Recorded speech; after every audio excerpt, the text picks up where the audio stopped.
ఈ రోజు నేర్చుకోబోయే అంశాలు చాలా చాలా ఇంపార్టెంట్. ముఖ్యంగా మనం న్యూస్ పేపర్స్ చదువుతున్నప్పుడు రిటన్ ఇంగ్లీష్లో ఈ అంశాలు చాలా బాగా మనకు పనికొస్తాయి. కాబట్టి మీరు జాగ్రత్తగా శ్రద్ధగా మీరు దీన్ని గమనించాలి. తర్వాత ప్రతి పలుకును కూడా మీరు వినాల్సి ఉంటుంది. ఎందుకనంటే ఇంగ్లీష్లో మనము should have been, must have been అనే పదాలని సాధారణంగా మన కొల్లాక్యువల్ లాంగ్వేజ్ అంటే మన వాడుక భాషలో ఎక్కువగా వాడము. కానీ రిటర్న్ ఇంగ్లీష్కి వచ్చేసరికి మనం ఏదైనా హిందూ న్యూస్ పేపర్ లాంటి న్యూస్ పేపర్ చదువుతున్నప్పుడు కానీ ఏదైనా ఈమెయిల్ రైటింగ్ రాస్తున్నప్పుడు కానీ ఇలాంటి పదాలని మనం ఎక్కువగా చూస్తూ ఉంటాం తరచుగా. అయితే ఈ పదాలని కూడా మనం నేర్చుకోవాలి కాబట్టి కొంచెం అడ్వాన్స్డ్ లెవెల్లో ఈ పదాలని చెప్తున్నాను. సో ఇక్కడ షుడ్ హ్యావ్ బీన్ అంటే in the previous class 32nd క్లాస్లో ఆల్రెడీ చెప్పడం జరిగింది. అదేంటంటే ఒక పని చేస్తూ ఉండాల్సింది. ఇక్కడ మీరు గమనించాల్సిన విషయం ఏంటంటే ఇక్కడ బీన్ వచ్చింది కాబట్టి మనము సింపుల్గా అర్థం ఏం చేసుకోవాలి, చేస్తూ అని అర్థం చేసుకోవాలి. అంటే ఒక పని కంటిన్యూస్గా జరుగుతూ ఉంది అని అర్థం. కానీ ఇక్కడ మీరు గుర్తుపెట్టుకోవాల్సిన విషయం ఏంటి అంటే ఇక్కడ షుడ్ హ్యావ్ బీన్ అంటే ఒక పని జరగలేదు, బట్ అరే అలా చేస్తూ ఉండాల్సింది. మరి చేస్తూ ఉండాల్సింది కాదు అని చెప్పాలనుకోండి, సింపుల్గా ఈ ఫస్ట్ పదం ఏదైతే ఉంటుందో దీనికి నాట్ యాడ్ చేస్తే షుడ్ నాట్ హ్యావ్ బీన్, అలా చేస్తూ ఉండాల్సింది కాదు. అంటే ఫస్ట్ ఏమో ఒక పనిని జరగలేదు బట్ అలా చేస్తూ ఉండాల్సిందని చెప్తున్నాం. బట్ ఇంకొకసారి ఏమో ఏం చెప్తున్నాము, అలా చేస్తూ ఉండాల్సింది కాదు. జరిగిన పనిని అలా చేస్తూ ఉండాల్సింది కాదు. జరగని పనినేమో ఇలా చెప్తాము, జరిగిన పనినేమో అలా చేస్తూ ఉండాల్సింది కాదు అని కూడా చెప్తాము. అండ్ అదే విధంగా మస్ట్కి కూడా మనం నాట్ యాడ్ చేస్తే సేమ్ వస్తుంది. మరి మనకు మీనింగ్ తెలుసు, షుడ్కి మస్ట్కి మీనింగ్ ఏంటి? షుడ్ అంటేమో చేయాలి, మస్ట్ అంటేమో తప్పకుండా చేయాలి. అదేవిధంగా ఇక్కడ మనం తప్పకుండా అనే ఒక పదాన్ని తీసుకొచ్చాం మనం ఇక్కడ. అండ్ ఈడ కూడా బీన్ ఉంది కాబట్టి అది కూడా చేస్తూ ఉండాలి. అంటే ఒక పనిని తప్పకుండా చేస్తూ ఉండాల్సింది. అండ్ ఒక పనిని తప్పకుండా చేస్తూ ఉండాల్సింది కాదు అని చెప్పాలనుకోండి, మస్ట్ నాట్ హ్యావ్ బీన్ అని చెప్పాలి. మస్ట్ నాట్ హ్యావ్ బీన్ అని చెప్పాలి. దీనికి positive sentence, interrogative sentence, negative sentence, negative interrogative సెంటెన్సెస్ని ఎలా ఫ్రేమ్ చేయాలో ఇప్పుడు చెప్తాను. జాగ్రత్తగా శ్రద్ధగా వినండి. ఇక్కడ చూడండి, మనకు I, we, you, they, he, she, it ఇంగ్లీష్లో మనకి 7 సబ్జెక్టివ్ ప్రొనౌన్స్ ఉంటాయి. ఈ 7 సబ్జెక్టివ్ ప్రొనౌన్స్ వచ్చినప్పుడు కూడా మనకు హ్యావ్ బీన్ అనే వచ్చింది, కానీ ఎక్కడ కూడా హ్యాస్ బీన్ అని రాలేదు. ఇది గుర్తుపెట్టుకోండి. హీ, షీ, ఇట్ వచ్చినప్పుడు కానీ ఎక్కడ కానీ మనకి హ్యాస్ బీన్ అనేది రాలేదు. ఎందుకంటే ఆల్రెడీ షుడ్తో స్టార్ట్ అవుతుంది కాబట్టి ఈ పర్టికులర్ హెల్పింగ్ వర్బ్ అనేది. అండ్ ఇక్కడ కూడా మస్ట్ హ్యావ్ బీన్ అనే వస్తుంది కానీ హ్యాస్ బీన్ అని రాదు. మస్ట్ హ్యాస్ బీన్ అనేది ఉండదు. He must have been, she must have been, he it should have been అనే ఉంటుంది కానీ హ్యాస్ బీన్ అయితే ఉండదు. అదొకటి గమనించాలి. And should have been Telugu meaning తెలుసు, must have been Telugu meaning తెలుసు. అండ్ బీన్ అనే దగ్గర మనము ఆల్రెడీ ఒక విషయం ఏం నేర్చుకున్నామనంటే ఈ పని కంటిన్యూస్గా జరుగుతుంది కాబట్టి చేస్తూ ఉండాల్సింది, తప్పకుండా చేస్తూ ఉండాల్సింది అని చెప్తున్నాం కదా మనము. అందుకే ఇక్కడ మనం వర్బుని ఐఎన్జీ ఫామ్లో తీసుకుంటాం. ఫర్ ఎగ్జాంపుల్, నేను ఇంకొంచెం సేపు వెయిట్ చేస్తూ నేను ఒక బస్ స్టాండ్లో బస్సు కోసం వెయిట్ చేస్తున్నాను. ఇక బస్సు రాదు అని చెప్పి డిసైడ్ అయిపోయి నేను అప్పుడే ఆటో ఎక్కి వెళ్తున్నాను. బట్ అదే టైంలో బస్సు వెనకాలనే వచ్చేసింది. అప్పుడు నేను అనుకుంటున్నాను అన్నట్టు, నేను I should have been waiting అంటే నేను వెయిట్ చేస్తూ ఉండాల్సింది అని చెప్పి అనుకుంటున్నాను. I must have been waiting. నేను అదే బస్ స్టాప్లో వెయిట్ చేస్తున్నాను.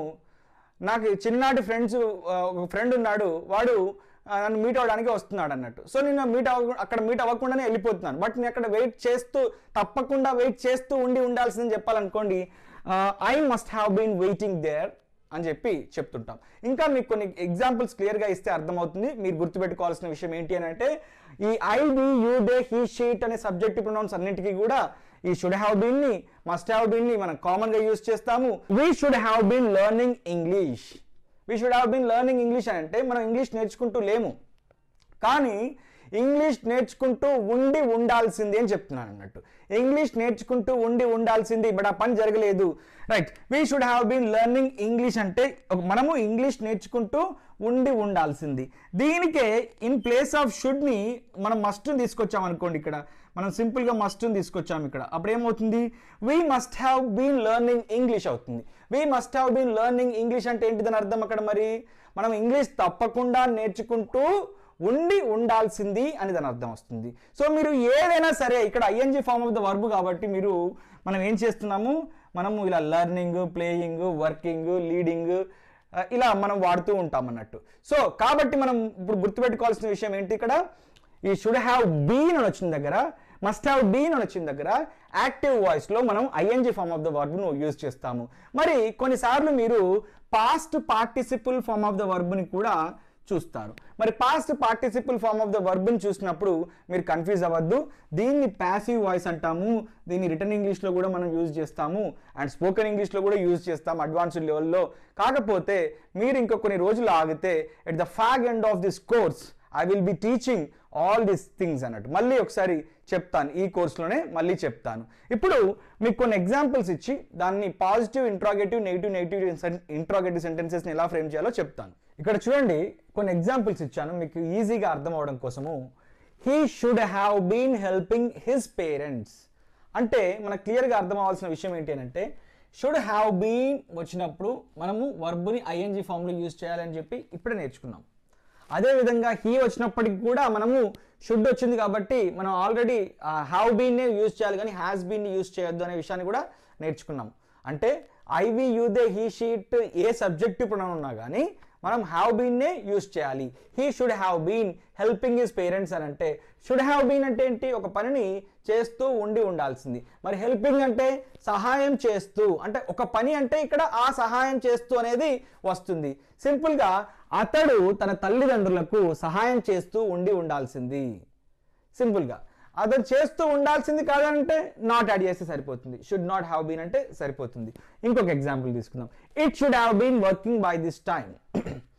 ఒక ఆఫీస్ ఉంది, లేదా ఏదైనా మెషిన్ ఉంది, లేదా ఏదైనా బస్సు ఉంది, లేదా సంథింగ్ ఏదైనా ఉంది, ఈ సమయానికి ఆ పర్టిక్యులర్ థింగ్ పని చేస్తూ ఉండాల్సిందని చెప్పాలనుకోండి.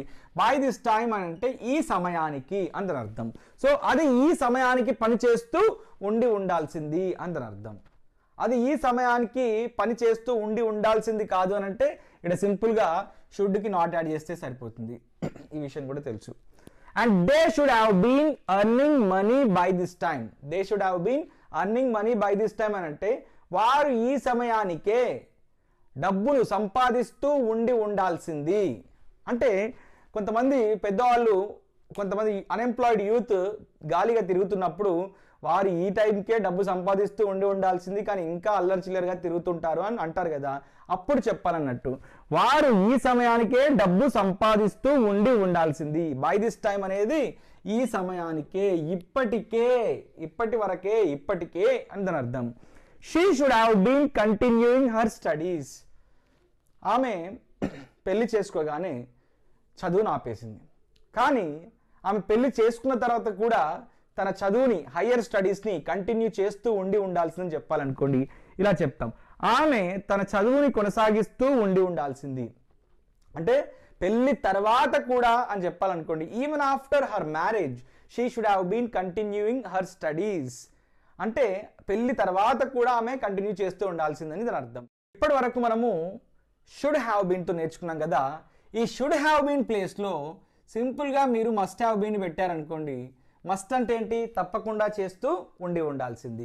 ఇక్కడ కూడా మీరు మస్ట్ని పెట్టారనుకోండి, తప్పకుండా చేస్తూ ఉండాల్సింది.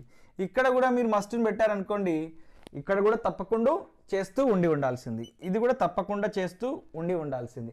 అంటే ఈ షుడ్ ప్లేస్లో మనము we are replacing should with must. అంటే దాని అర్థం ఏమవుతుంది, సేమ్ మీనింగ్ కాకుండా కొంచెం స్పెసిఫై చేస్తూ, కొంచెం నొక్కి చెప్తూ, కొంచెం గట్టిగా చెప్తున్నాం అన్నట్టు. తప్పకుండా చేస్తూ ఉండాల్సింది. ఇక్కడ ఏమవుతుంది, అతడు తన తల్లిదండ్రులకు తప్పకుండా సహాయం చేస్తూ ఉండాల్సింది. అది ఈ పాటికే తప్పకుండా పనిచేస్తూ ఉండాల్సింది. వారు ఈ పాటికే తప్పకుండా డబ్బు సంపాదిస్తూ ఉండాల్సింది. ఆమె తప్పకుండా తన చదువును, హయ్యర్ ఎడ్యుకేషన్ని కొనసాగిస్తూ ఉండాల్సింది అని దాని అర్థం. సో ఇది ఒక్క విషయాన్ని మీరు బాగా జాగ్రత్తగా గుర్తుపెట్టుకోండి. ఇప్పుడు నేను చెప్పే విధంగా మీరు 155 పేజీలో పాజిటివ్ ఇంట్రాగేటివ్, నెగిటివ్ ఇంట్రాగేటివ్ సెంటెన్సెస్ని రాసి ప్రాక్టీస్ చేయండి. ఇప్పుడు ఏం చేస్తారనంటే, they should have been speaking. Speaking అంటే ఏంటి, మాట్లాడుతూ ఉండుట. షుడ్ హ్యావ్ బీన్ అంటే ఏంటి, ఒక పనిని చేస్తూ ఉండాల్సింది, అంటే మాట్లాడుతూ ఉండాల్సింది. మరి దే అంటే ఏంటి? వారు మాట్లాడుతూ ఉండాల్సింది. ఫర్ ఎగ్జాంపుల్, కొంతమంది ఫ్రెండ్స్ మన వాళ్ళు ఇంటర్వ్యూకి వెళ్ళారు, వాళ్ళు ఇంగ్లీష్లో మాట్లాడుతూ ఉండాల్సింది, వారు ఇంగ్లీష్లో మాట్లాడుతూ ఉండాల్సింది అని చెప్పినప్పుడు they should have been speaking in English అని చెప్తుంటాం అన్నట్టు. దాన్నే ఇప్పుడు మనం క్వశ్చన్ చేయాలనుకున్నప్పుడు సింపుల్గా మనందరికీ తెలిసిన విషయం ఏంటి? ఏదైనా హెల్పింగ్ వర్బ్లో ఒకటి కంటే ఎక్కువ పదాలు ఉన్నప్పుడు మనం ఈ ఫస్ట్ వర్డ్ని సెకండ్ వర్డ్ని కన్సిడరేషన్లోకి తీసుకుంటాము. ఇది ఫస్ట్ వర్డ్ సెకండ్ వర్డ్ని కన్సిడరేషన్లోకి తీసుకుంటాము. అప్పుడు ఏం చేస్తాము? ఈ ఫస్ట్ వర్డ్ సెకండ్ వర్డ్ మధ్యలోకి మనము ఈ సబ్జెక్టివ్ ప్రొనౌన్ ఏది ఉంటే దాన్ని తీసుకొని వస్తాం. సింపుల్గా సబ్జెక్టివ్ ప్రొనౌన్ ఏది ఉంటే దాన్ని తీసుకొని వస్తాం. అది I, we, you, they, he, she, it ఏదైనా కావచ్చు. ఇప్పుడు ఏమవుతుంది? Should they have been speaking. మొదటిదేమో వారు మాట్లాడుతూ ఉండాల్సింది. నెక్స్ట్ సెకండ్దేమో వారు మాట్లాడుతూ ఉండాల్సిందా అని క్వశ్చన్ అన్నట్టు ఇక్కడ. Next they should not have been speaking, అంటే వారు మాట్లాడుతూ ఉండాల్సింది కాదు అని మీనింగ్ వస్తుంది ఇక్కడ. వారు మాట్లాడుతూ ఉండాల్సింది కాదు. ఎందుకు కాదు? నాట్ అని చెప్పి. మళ్ళీ మనందరికీ తెలుసు, ఒక హెల్పింగ్ వర్బ్లో రెండు కంటే ఎక్కువ పదాలు, ఒకటి కంటే ఎక్కువ పదాలు ఉన్నప్పుడు దీన్ని ఫస్ట్ వర్డ్ తీసుకుంటాం, దీన్ని సెకండ్ వర్డ్ కింద తీసుకుంటాం, ఇక్కడ ఉన్నటువంటి సబ్జెక్టివ్ ప్రొనౌన్ని మధ్యలో ప్లేస్ చేస్తాం. అప్పుడు ఏమవుతుంది? Should they not have been speaking, వారు మాట్లాడుతూ ఉండాల్సింది కాదా. ఏమవుతుంది ఇక్కడ? వారు మాట్లాడుతూ ఉండాల్సింది కాదా అని అవుతుంది అన్నట్టు ఇక్కడ. అదేవిధంగా he must have been doing a job, అతను ఒక జాబ్ ఈ టైంకే ఇప్పటికే అతను జాబ్లో సెటిల్ అయి ఉండాల్సింది అండ్ పని చేస్తూ ఉండాల్సిందని చెప్పాలనుకోండి, జాబ్ చేస్తూ ఉండాల్సిందని చెప్తున్నాం అన్నట్టు. హీ మస్ట్ హ్యావ్ అంటే ఏంటి? మనకు తెలిసిన విషయం ఏంటి? మస్ట్ హ్యావ్ బీన్ అంటే తప్పకుండా చేస్తూ ఉండాల్సింది. అతను ఈ టయానికే జాబ్ని తప్పకుండా చేస్తూ ఉండాల్సింది అని చెప్తున్నాం. సో ఇది ఫస్ట్ వర్డ్ కింద తీసుకుందాము, ఇది సెకండ్ వర్డ్ కింద తీసుకుందాము. ఇక్కడ ఉన్నటువంటి సబ్జెక్టివ్ ప్రొనౌన్ని మధ్యలోకి తీసుకొస్తే ఇడికి వచ్చేస్తుంది అది. అప్పుడు ఏమవుతుంది?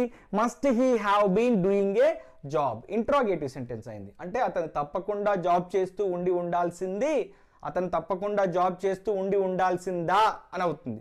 అతను తప్పకుండా జాబ్ చేస్తూ ఉండాల్సింది కాదు అని చెప్పాలనుకోండి, నాట్ యాడ్ చేయండి. సో ఇది ఫస్ట్ వర్డ్ కింద తీసుకోవచ్చు, ఇది సెకండ్ వర్డ్ కింద తీసుకోవచ్చు.